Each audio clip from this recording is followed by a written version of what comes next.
A very good morning to all of you.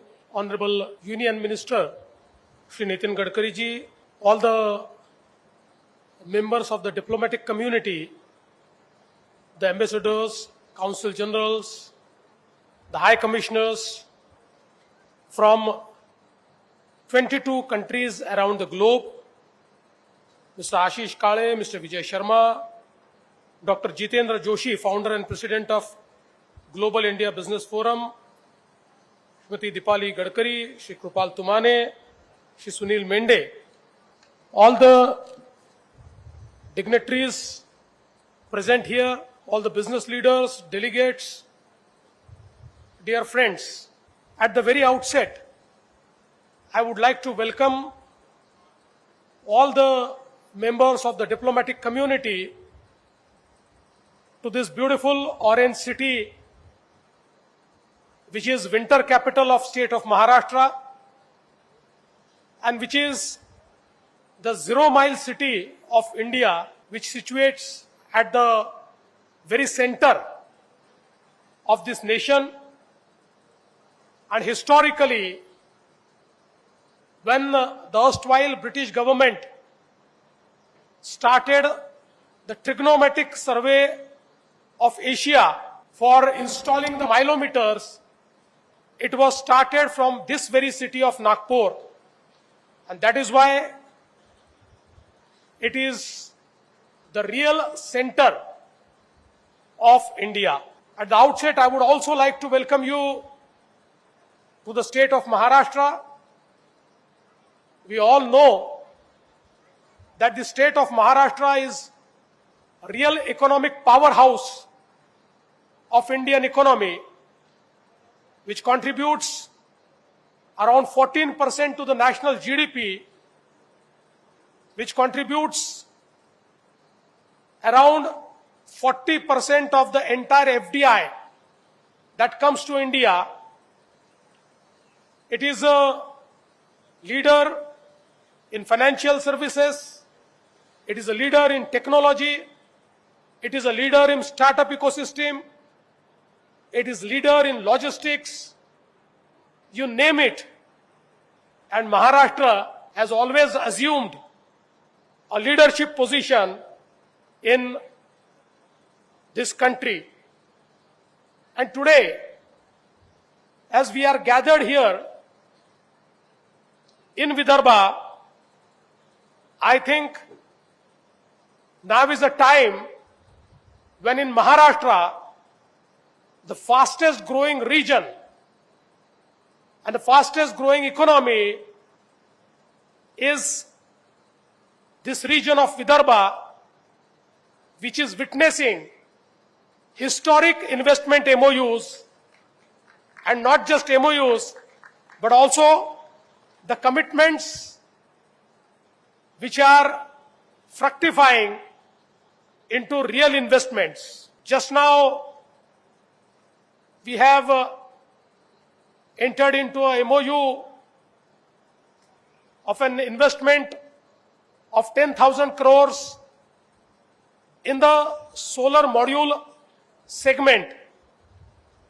I must proudly tell you that with all the investments which have come in this Nagpur region in the solar module, now this has become India's largest ecosystem of solar module producing and production, and the investment is still pouring in. Today, I would like to tell you that apart from agro-processing, in several manufacturing sectors, now Nagpur and Vidarbha is growing. Yesterday also we entered into a MOU with Mahindra, which is one of the biggest investment in next-gen cars, which will go in production by 2028. Apart from this, in a varied sector, now we are witnessing huge investment opportunities, and especially the next destination of India is none other than our own Gadchiroli, which is going to be the steel hub of India, and in next 10 years, it will witness the largest capacity in steel making, and we intend to not just make it the largest capacity in steel making, but we want to make it the hub of green steel in India, and we are working towards creating the entire ecosystem of green steel. Yesterday only, the Adani Group has invested in coal gasification, and the coal gasification and derivatives is one of its kind project. It will be the first in the country, and it will change the entire coal ecosystem of Vidarbha.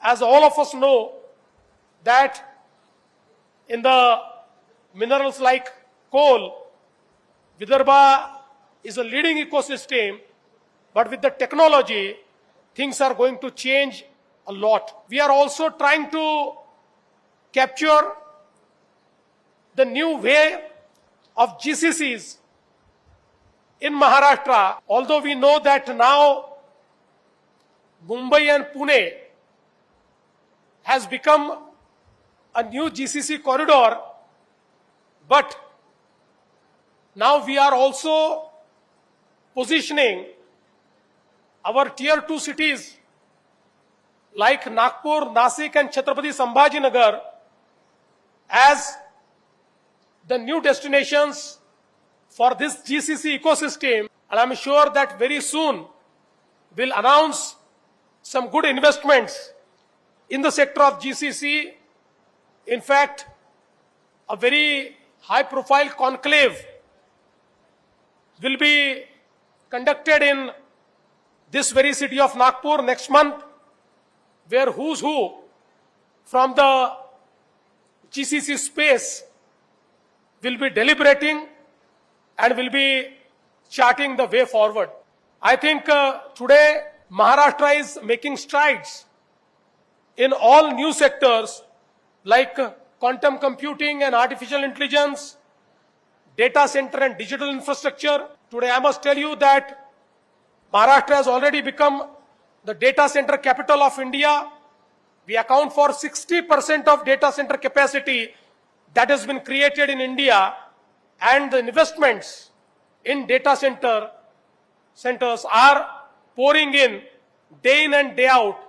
And I think that this new economy around data, AI and semicon is something which is going to shape the entire world's economy, and we feel that Maharashtra has to lead its way in this new economic era, and we have already started that. Green steel and electric vehicles is now our forte. Maharashtra now proudly has 4 destinations into electric vehicles. It is Pune, it is Nasik, it is Chhatrapati Sambhajinagar, and now Vidarbha, which has witnessed the biggest investment in the field of EV. Now, I think one more sector where we will find more opportunities to invest is a circular economy, and I think sustainable aviation fuel. These are 2 sectors. In SAF, we are witnessing new technologies and new investments, and today I think the entire opportunity in circular economy is something we want to leverage in this state. And I would like to invite all the countries, technologies, businesses who have interest in the sector of circular economy, because right from the municipal administration and also in the manufacturing ecosystem, we are now very aggressively going for circular economy, and that creates a lot of opportunity. Agri-tech, green fertilizers and food processing is also one area, because this area of Vidarbha is a orange basket of India. It is very famous for oranges. This is an orange city, and I think in the sector of food processing and also in the sector of agri-tech, because Maharashtra has been the first state which has announced a mission around AI in agriculture. And I think AI and agri-tech is going to revolutionize the entire sector of agriculture, and I think huge opportunities are there in this sector as well. Again, electronics, semicon and fintech. We know that Mumbai has already become the fintech capital, and now I think Honorable Prime Minister Shri Narendra Modi ji has also expressed his desire to make Maharashtra and Mumbai the fintech capital for world. And I'm sure that will open up huge opportunities into fintech, healthcare, education and logistics. These are also sectors where huge investments are coming, especially logistics, because Nagpur, as we all know, that it is a zero-mile city. In fact, around 60% of India's GDP can be covered from Nagpur in 8 to 10 hours. So, logistically, Nagpur is something which is very strategic. And today, with our Nagpur-Mumbai Expressway, we have connected Nagpur to the JNPT port, which is right now the biggest port of India, which accounts for 60% of the container traffic of India. And with the efforts of Honorable Union Minister Shri Gadkari ji, we have already started a dry port near Nagpur, whereby all the port clearances can be obtained and the shipment can be directly done in the JNPT port. Apart from JNPT port, now in Maharashtra, we are building India's largest port, that is Vidarbha. This port will be 3 times bigger than JNPT, and from the day one, it will be amongst the first 10 largest ports of the world. And I am very happy to announce that the day this port is ready, on the very same day, a very dedicated, access-controlled road will be connecting Nagpur to Vidarbha, whereby the goods can reach the Vidarbha port in less than 6 to 8 hours, and the turnaround time will be very less, because there will be no congestion on the port, and that will give a leverage to this entire area of Vidarbha to be part of the port-led economy, and I'm sure that that will open up huge opportunities in this area. Renewable energy and urban transformation are also areas where we are working a lot. Our Honorable Prime Minister always says that urbanization is something, if properly managed, can be a boon, can be an economic multiplier. And today we all know that in and around our urban cities, we generate 65% of our GDP, and that provides huge opportunities for urban transformation, for urban investment. And Maharashtra is one of the most urbanized state.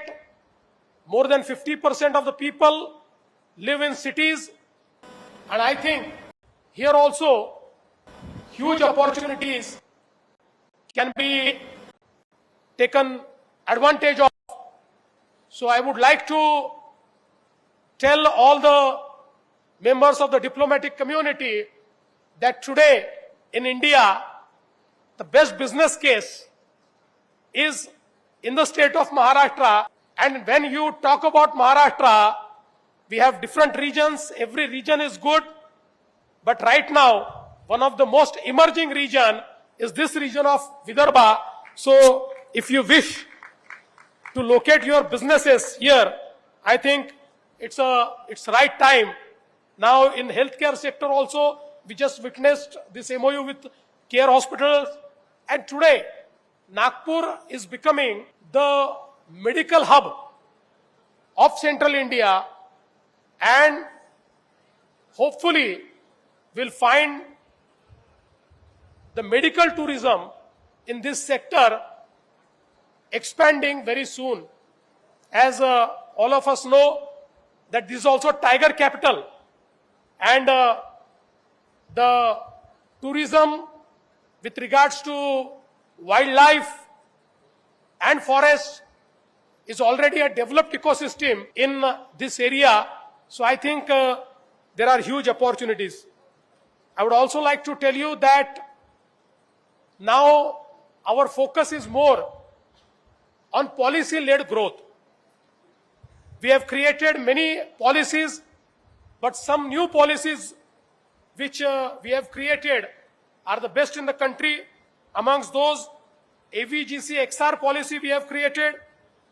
The GCC policy which we have created is one of the best in the country. And when we showcase this policy to the potential investors, they appreciate it and they say that it is one of the best policies which has ever been created. The gems and jewelry policy, because we are the export leaders of gems and jewelry. The industry investment and services policy, whereby every single industry is taken care of, because we know that ease of doing business and cost of doing business, these are the two denominators. If we take care of these two denominators, I think every investment is a very seamless experience, and that is why our industry investment and service policy is a very forward-looking and very futuristic policy. Bamboo industry policy is something which will generate huge employment opportunities. We have some proposed policies, because some of our policies are now old. We want to make them more future ready. Amongst them, now in next 2 to 3 months, we'll come out with textile and apparel policy, leather and footwear policy, electronics and fab policy, which will be revised policy, aerospace and defense policy, MSME, pharmaceutical, biotech and medical devices policy, and circular economy and bioplastics policy. All these policies will be unveiled in next 2 to 3 months, and I'm sure that with these policies, the policy-led investment, the policy-led industry, and the policy-led growth will be the mantra of the state of Maharashtra. I would once again like to thank the members of the diplomatic community for gracing this occasion. I am sure that here you represent your countries, but in your countries you will represent Vidarbha, this region, you will represent this conclave to make it reach the potential investors in your country, so that both the countries grow together and it also helps the global economy to grow. I would like to thank the organizers for giving me this opportunity to felicitate this entire community, diplomatic community, and also for giving me time to express my views, to showcase the state of Maharashtra and also this very region of Vidarbha. Thank you. Jai Hind, Jai Maharashtra.